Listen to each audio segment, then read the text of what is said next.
Всем привет!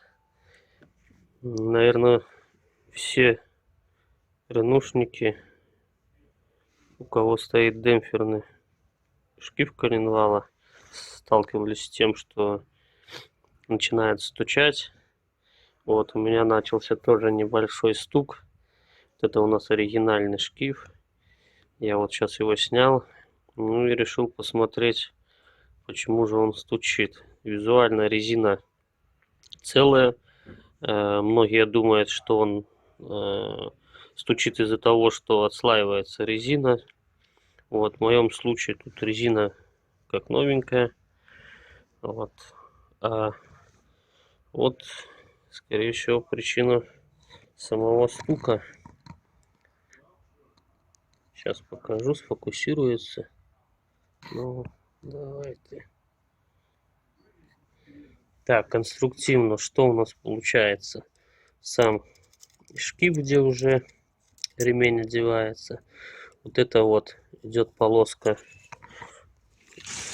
завальцовка типа такая. Блин, да фокусируйся ты.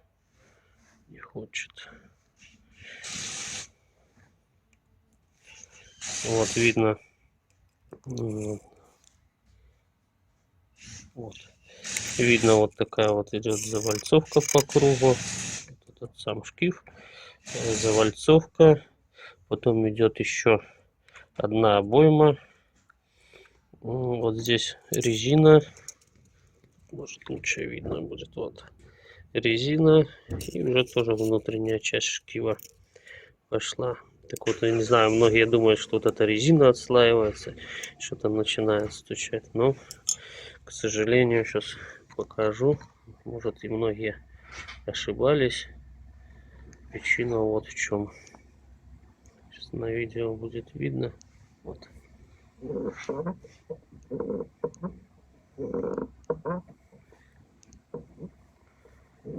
Здесь вот видно. Я шатаю вот шкив. Вот.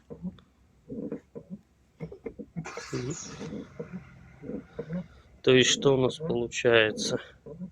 Если конструктивно посмотреть, вот это внутренняя часть шкива, вот резина, вот идет обойма и развальцовка. Ну, естественно, когда шкив крутится, оно, наверное, за счет вот этого люфта начинает долбить железо об железо. Так что вот, скорее всего, и причина стука. Сейчас ради эксперимента хочу попробовать прихватить сваркой вот здесь вот, ну, по кругу в разных местах. Вот. Подкинем, вот уже машинка разобрана, там стоит. Подкинем, накинем ремень, заведем, послушаем. Машина холодная, стук заводил отчетливо слышно. Вот ради эксперимента интересно, пропадет или нет. Так, ну вот, сварочкой мы прихватили по кругу. Сейчас поставим на машину, посмотрим, пропадет стук или нет. Ну вот, поставил, завел, и нет этого раздражающего стука. Вот тишина, к сожалению, не записал, как он стучал. Ну, все, наверное, по видео уже в чатах на ютубе есть, как он стучит.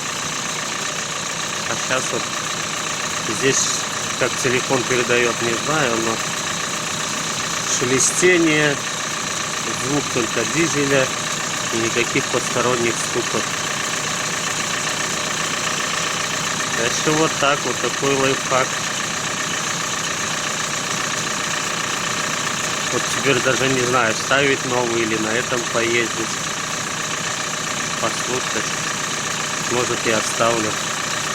Новый лежит. Так что вот так, ребята. Кому надо где-то в дороге будет починить, либо как-то выйти из ситуации. Проблема решаема. Все, всем пока.